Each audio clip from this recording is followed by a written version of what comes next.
ध्यान में आपको जितने भी अनुभव मिलते हैं, जितने भी छोटे से छोटे, बड़े से बड़े जो अनुभव प्राप्त होते हैं साधनाओं में, उन हर अनुभव का कोई ना कोई एक संदेश होता है, एक मैसेज होता है। उस अनुभव का कोई ना कोई एक रहस्य होता है।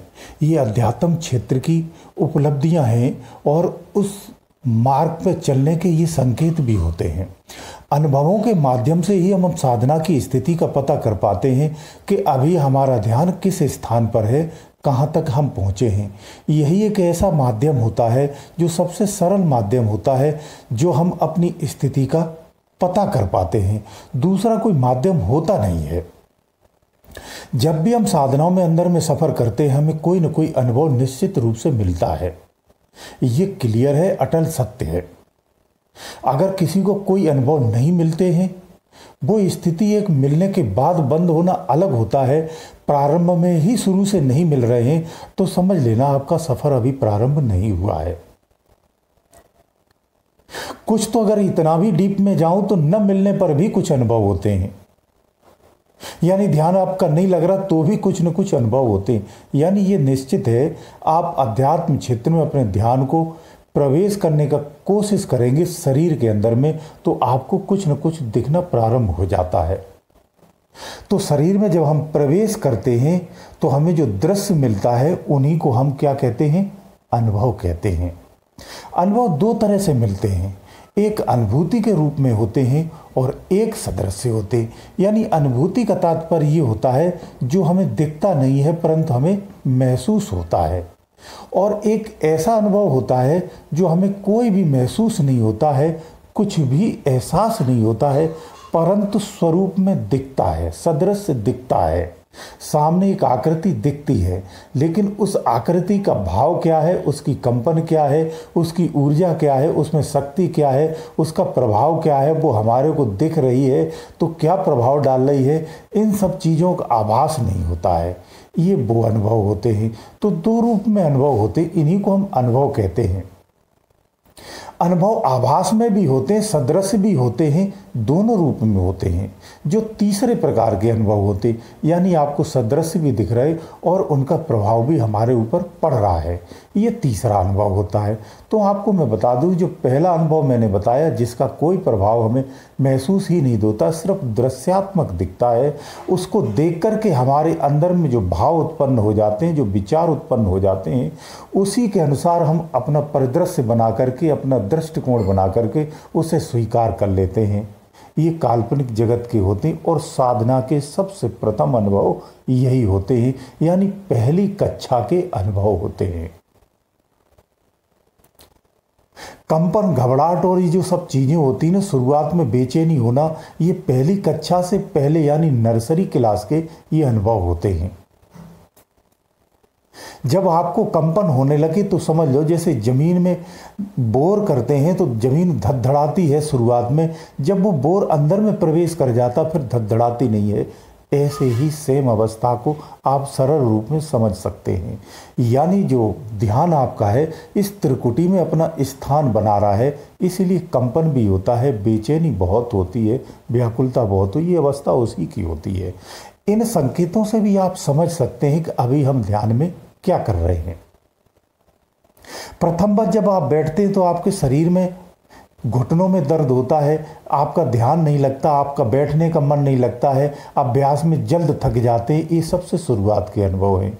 यानी अभी आपका अध्यात्म क्षेत्र में कहीं कुछ भी नहीं है, अभी तो आप आसन का ही अभ्यास करते हैं। जब अंदर में ये प्रवेश करेगा, जब प्रवेश जैसे ही करता है तो कुछ लोगों को प्रथमवत प्रकाश दिखता है, लेकिन प्रकाश से पहले कई सारी चीज़ें मिलती हैं। अलग अलग मार्ग होते हैं, अलग अलग मार्ग, अलग अलग विधियों से लोग करते हैं तो अलग अलग तरह से अनुभव भी प्राप्त होते हैं। जब आप त्रिकुटी से अंदर में प्रवेश करने लगेंगे, उससे पूर्वत भी आपको डरावनी आकृतियां मिलती हैं, वो सब स्वप्न रूप में ही मिलती हैं। प्रवेश करने के शुरुआती दिनों में भी आपको स्वप्न अवस्था के ही दर्शन या अनुभव होते हैं, लेकिन जब हम ध्यान में जाने लगते हैं उस समय जो चीज़ें हमें मिलती उसको हम अनुभव कहते हैं। और जो बिना ध्यान के हमें स्वप्न में मिलती है उसे हम सपने ही कहते हैं, स्वप्न ही कहते हैं, उन्हें अनुभव नहीं कहते हैं। दृश्य मिलना ज्ञानता में और अज्ञानता में उसको परिभाषित करने और समझाने का प्रयास है हमारा। उद्देश्य दोनों के एक ही होते हैं, इसलिए आपको भ्रम नहीं होना चाहिए। मैं तो सीधा कहता हूँ इन चीज़ों को भी आप मत सुनिए और ना ही इन भ्रमों में भी आप फंसिए। आप तो बस अंदर में ध्यान करिए और अपने गुरु की आज्ञा का पालन करते रहिए और चलते रहिए। ये बर्मा की तरह इस होल करता है और अंदर में घुस जाता, त्रिकुटी से घुसता चला जाता, आगे बढ़ता चला जाता है। जैसे जैसे बढ़ता जाएगा वैसे वैसे अनुभव आते जाते हैं। वो अपने गुरु से कन्फर्म करते जाइए। इसके अलावा और कोई ज्ञान ढूंढ करके अपने आप को कन्फ्यूज मत करिए। मैं तो यहाँ तक भी कहता हूँ आपको, अगर वाकई में परम तत्व की उस स्थिति में आपको लय होना है तो जैसे ही शरीर के अंदर घुसते हैं तो मैंने कहा हर अनुभव एक संदेश देता है। जब आपकी अंदर में त्रिकुटी में प्रविष्टि होगी तो आपको उस दिन तो ये लगेगा कि मैं मर गया, या मैं एकदम से गड़प से चले जाते हैं, गड्ढा सा हो जाता है। ऐसी स्थिति भी आती किसी किसी को ऐसा नहीं होता है। किसी को ये लगता है कि मेरे को सब कुछ दिखने लगा है। किसी को आवाज़ें सुनाई देती हैं, किसी को वो आवाज़ें सुनाई देती जो अनादत की होती हैं, किसी को ह्यूमन यानी मानव की आवाज़ें सुनाई देती हैं, बहुत तेज़ी से पुकारते हुए सुनाई देती हैं। उसमें आपके इर्द गिर्द होने वाली जो नेगेटिव ऊर्जाएं होती या क्षेत्रीय देवताओं की भी होती हैं जिन्होंने आपके स्थान पर अपना स्थान बना रखा, या फिर कुछ आंतरिक जो आपकी शक्तियाँ होती हैं। वो शक्तियाँ क्या होती हैं मैंने आपको पहले वीडियो में बता रखा, वहाँ भी आप देख सकते हो कि अंदर में कौन कौन सी शक्तियाँ पाई जाती हैं। वो भी आपको आकर के जब करते हैं तो ऊर्जा के कारण से वो जागृत होने लगती हैं, तो आपको वो सुनाई देने लगती है। बस यही, और कोई चमत्कार नहीं है, कोई अद्भुत ऐसी चीज़ नहीं हो रही कि कहीं से अवतरित नहीं हो रही है। इसलिए कंफ्यूज होने की कदापि आवश्यकता नहीं है, ना ही परेशान होने की आवश्यकता है, क्योंकि सारी शक्तियाँ सारी एनर्जियाँ शरीर में ही है। हमें आभास इसीलिए नहीं होता है। जब हम जप करते हैं तो अंदर की ऊर्जा जागृत होती है। जब अंदर में हमारा शरीर ऊर्जावान हो जाता है, इसी को हम मलिनता वगैरह ये तमाम कहते हैं, वही चीज़ें। जब वो ऊर्जावान हो जाता है तो ये शक्तियाँ जागृत होने लगती तो हमें सुनाई देने लगती। ये कोई चमत्कार नहीं है, ये कोई जादू नहीं है, ये कोई परमात्मा नहीं है, कोई बहुत बड़ा पहाड़ नहीं गिर रहा आपके ऊपर, या बहुत बड़ी कामयाबी नहीं है। ये यहाँ आपको बिल्कुल सी स्थिर रहना है और आपको अपने लक्ष्य पर चलना है। जो प्रथम दिन यानी पहले दिन आपने जो तय किया था कि मुझे अमर तत्व में लय होना है, बस इसी लगन पे आप साधना करते रहो। रास्ते में क्या मिलता है इस पे भ्रमित नहीं होना है। तो मैंने आपको कहा, मैं पॉइंट पे आ जाता हूँ कि हर अनुभव जो होता है एक संदेश देता है, एक रहस्य से भरा होता है। जब अंदर में प्रवेश करेंगे तो आपको आकृतियाँ दिखती हैं, कुछ काली छाया में, कोई सफ़ेद छाया में, कोई नीली छाया में, कोई चक्र में दिखता, कोई रिंग में दिखता, कोई लाइट में दिखता है। इस तरह के जो अनुभव होते हैं, इसमें आपको बता दूं, इसमें कुछ शक्तियों के अनुभव होते हैं, कुछ आपके तत्वों के अनुभव होते हैं। जब तत्व शुद्ध होने लगते हैं तो जो कलरों के संबंधित जो भी आकृतियाँ आती हैं वो सब तत्वों से ही संबंध रखती हैं।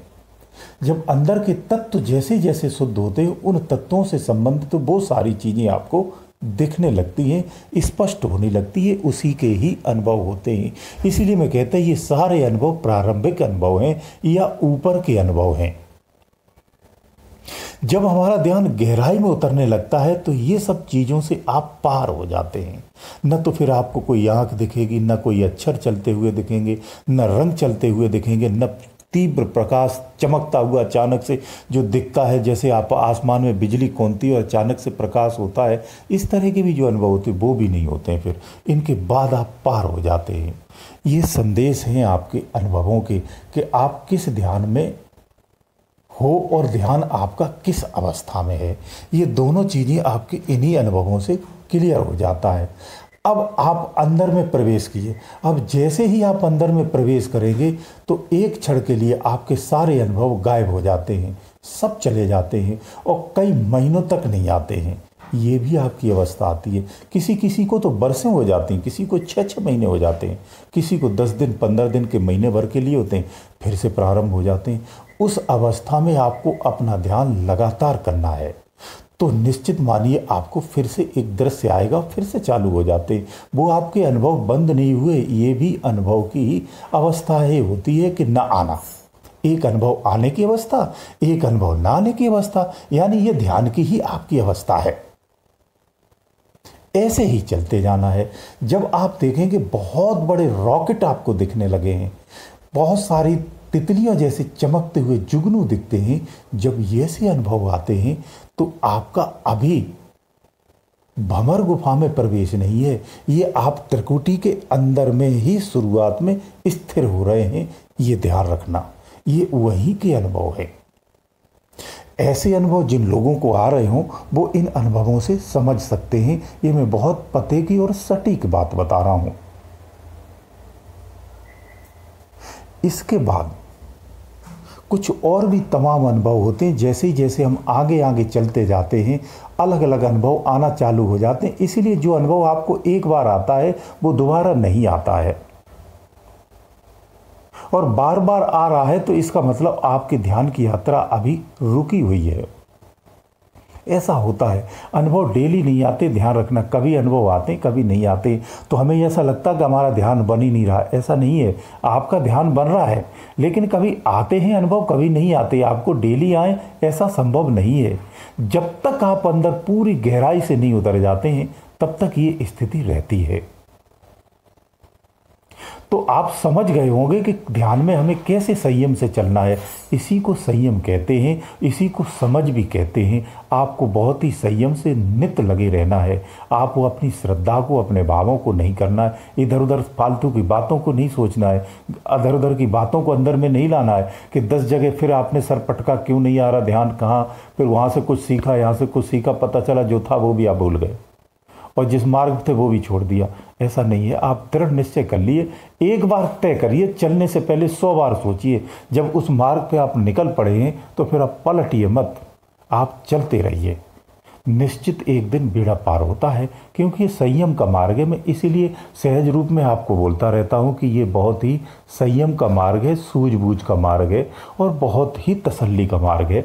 इसी तरह से चलता है। ये आपकी इच्छाओं से, आपकी भावनाओं के, आपके विचारों से, आपके संकल्पों से नहीं चलता है। उम्मीद है ये वीडियो आपके सॉल्व कर सकता है, बहुत सारी समस्याओं को समाधान कर सकता है। मैंने इसी उद्देश्य से इसे बनाया है। अगर किसी की कोई समस्या और रह गई हो तो हमसे पूछ सकता है। गुरुदेव दयालु।